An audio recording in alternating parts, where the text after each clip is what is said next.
వారం రోజుల నుంచి 7 రోజుల నుంచి ఒకే జత బట్టలు వేసుకున్నాడు. ఈ బాబుని చూడండి.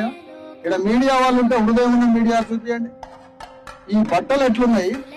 తిండి లేదు, కాళ్ళ మీద దెబ్బలు, ఒంటి మీద దెబ్బలు, పాత మురిగిపోయిన బట్టలు, పండ్లు ఇరిగిపోయి, పెదాలు ఇరిగిపోయి, చినిగిపోయిన బట్టలు. 10 రోజుల నుంచి బట్టలు 8 రోజుల నుంచి వేసుకుంటాడు. ఈ బట్టలు సిగ్గున్నదా అంట మీ రాజ్యానికి?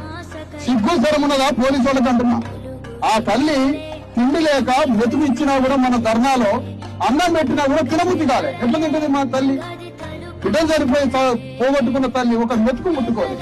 ఆమె బట్టలు 7 రోజుల నుంచి ఒకే చీర కట్టుకుంటుంది. ఆమె బట్టలు మార్చుకోవడానికి, తిండి తినడానికి, విశ్రాంతి తీసుకోవడానికి, చచ్చిపోయిన బిడ్డ శవాన్ని దాచుకోవడానికి, తెల్లారి దానం చేయడానికి, ఆ రాత్రి పూట బిడ్డని ఎక్కడ తలదాచుకోవాలన్న స్థలం లేదు.